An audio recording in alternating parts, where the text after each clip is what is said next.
And we're back, you guys. Welcome back to another episode of Setup Wars. Today we're going to be looking at some girl setups to give some inspiration to the ladies out there looking to upgrade or build their very own. As always, I want to make it clear that I'm making a separate dedicated girl edition so that it's easier to search and find on the internet. But yeah, with that said, sit back and relax and let the Setup Wars begin.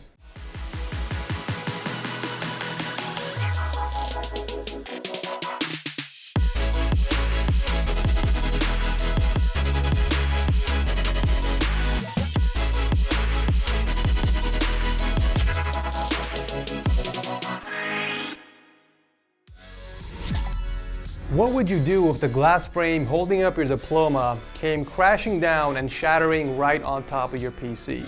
Well, that's what happened when Annie set up, but surprisingly that didn't stop her from fixing it and putting it back up near the PC. What if it happens again? So this is Annie's super clean all-in-one setup. She built this in just 6 months for gaming, photo editing, and working from home.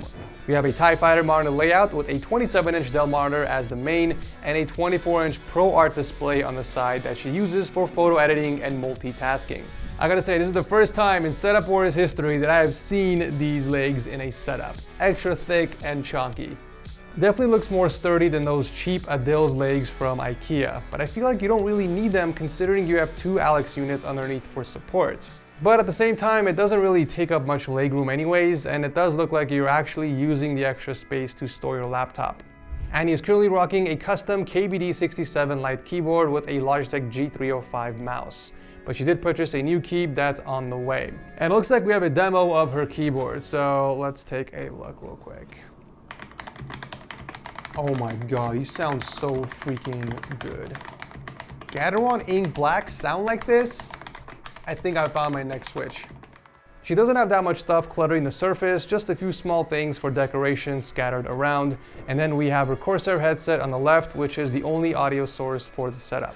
Looking underneath the desk, we can see the cables nicely managed in a rack that apparently opens if you need access to it. Very nice. The rest of the cables are managed using a few cable clips leading into her custom PC. We got a very clean build inside the LanCool 2 case featuring the Ryzen 5 3600 and the Asus RTX 3070. Unfortunately, Annie wasn't able to secure a white GPU, but she was smart enough to pick up a custom backplate so that it blends in better with the rest of the colors. Overall, a very clean and balanced work from home setup. Thank you, Annie, for sharing this with us. Coming up next is a setup that I'm very familiar with from Instagram. This is Astronuggy's latest setup before she had to move into her new apartment. And since she sent the pictures back in April, I'm going to assume she's already built her new one. One of the reasons this setup stood out to me the most was the monitor layout and the way she personalized everything. This is actually the same monitor layout I am going with my wife's ultimate setup, but instead her main ultralight is going to be the new Corsair Xeneon Flex. I know the Flex doesn't have a VESA mount, but I'm gonna mod it so that I can still mount it against my headboard. It's gonna look really cool. So it took her about 2 years to get the setup to this point for gaming, browsing the web, and content creation. Obviously, she does everything on the main ultralight while using the bottom 15-inch for multitasking. The setup is built on a sit and stand desk, but she does have 2 Alex units underneath for storage, and I just love the subtle contrast of the light oak against the white. I can't tell if she modded the faces or if she swapped the drawers from a light oak model, but either way it looks very clean. And I love that she carried over the consistency across the rest of the setup. She's using a dust silver keyboard with custom keycaps that she designed herself and printed from Alibaba, and then we have an Alienware wireless mouse. I can also tell she works very efficiently judging by the amount of macro pads and the additional Stream Deck up top. The synergy is there. Now for audio, she does use the Dyna 3 speakers for music and watching content, but for gaming, she switches over to the Logitech G733 headset that she keeps on the top shelf. I'm very impressed with the cable work considering it's a sit and stand desk, and I just think she did a good job overall keeping everything nicely organized. The monitor riser on the left was a great idea to add additional storage space while contributing to the look at the same time. Speaking of look, I'm not necessarily a huge fan of the Nanoleaf line design on the wall. I personally think it takes away from the setup, but I do like what you did with the Govee glide bars instead. Having it outline the top shelf and the 3D art panels looks really cool and adds to the symmetry of the setup. Powering everything is a custom all-white PC inside the NeoCube. It's packing the 11700K with a GTX 1070 Ti. Looks like we have another custom backplate in here with some cable extensions, but if you want to take it one little step further, you can pick up a super cheap heatsink on Amazon and paint it in white if you want to cover the M.2 SSD, but overall a very clean build that complements your setup nicely. Feel free to submit your setup at your new apartment, Astro, once it's ready. Thank you so much for sharing this with us. Coming up next is our setup spotlight of the episode. Remember that? Well, I'm bringing it back. So this is Chastina's setup. She's an office manager from Kansas who built the setup for work, gaming, and content creation. I'm pretty sure we're all thinking the same thing here, right? The desk layout is far from optimal. There is no way your neck is not hurting after sitting there for a few hours. And not just in one occasion, but both. Turning your head for both the monitors in the corner is just as bad as having to look up to your TV. I really hope you are at least sitting back while gaming on the TV with your Nintendo Switch. The biggest inhibiting factor here is the desk, no doubt. It's just not deep enough. And since she put the monitors in the corner, there is simply not enough space left for the keyboard and mouse, so she was forced to put them on the side. It does seem like you're pretty limited in space, but if you want a more practical setup, I would sell that corner desk and pick up a single surface desk instead, something that is at least 25 inches deep. Get rid of the shelf under the TV and mount your main display against the wall using a low profile mount. You can keep your secondary monitor on a desk mount if you want, but this will give you plenty of distance between your face and the main monitor. Your spine and your neck will thank me. You can also move both speakers underneath the monitor and use the extra space in the corner for your switches and decorative pieces. Oh yeah, you definitely have space for that judging by this pic.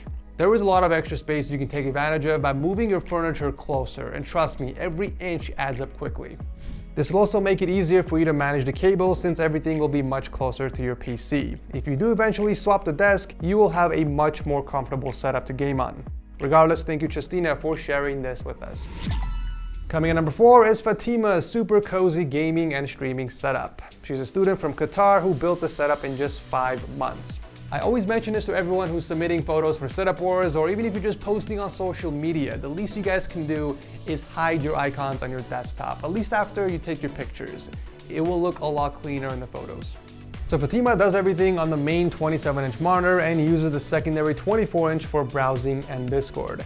Both monitors are mounted to the backhand corner desk, and for peripherals, she's rocking a Ducky 1-2 Mini with a Model O wireless in matte black.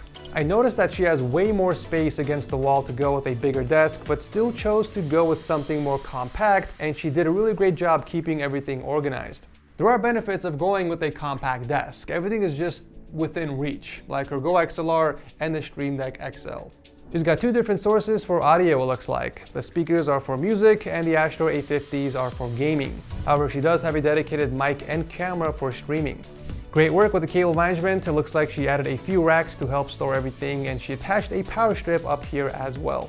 Finally, powering everything is her amazing custom PC that's packing an 11900K with an ROG Strix 3070. What a beautiful compact gaming setup. Thank you Fatima for sharing this with us.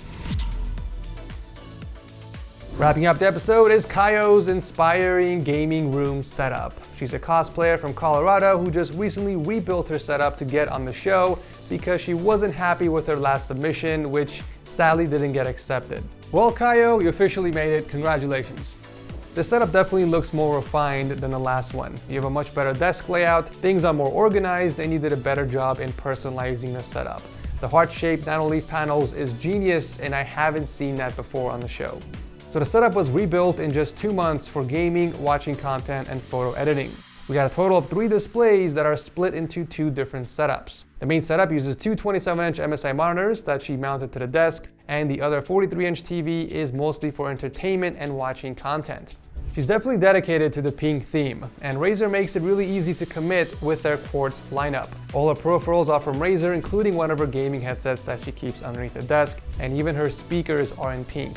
I'm surprised you didn't just skin the bezels of your monitors along with the Alex units, but I guess that would have been too much. The cables are managed pretty good for the most part, but there is one thing you can do to make the cable routing easier for you. Instead of going with a super long raceway, you can go with multiple shorter ones instead. What this does is it gives you extra space between each raceways to route the cables between instead of going over them. But overall, you did a pretty good job keeping all the wires contained. Finishing up with the custom PC that is powering it all, we got a 10900K in here paired with an RTX 3060 inside of a pink case. I think if anyone is looking to do a pink themed setup, this submission will be inspirational. Thank you Kayo for sharing this with us. As always, let me know which of these setups was your favorite from today's episode. Do let me know by tossing a like, and I'll see you guys very soon in the next one.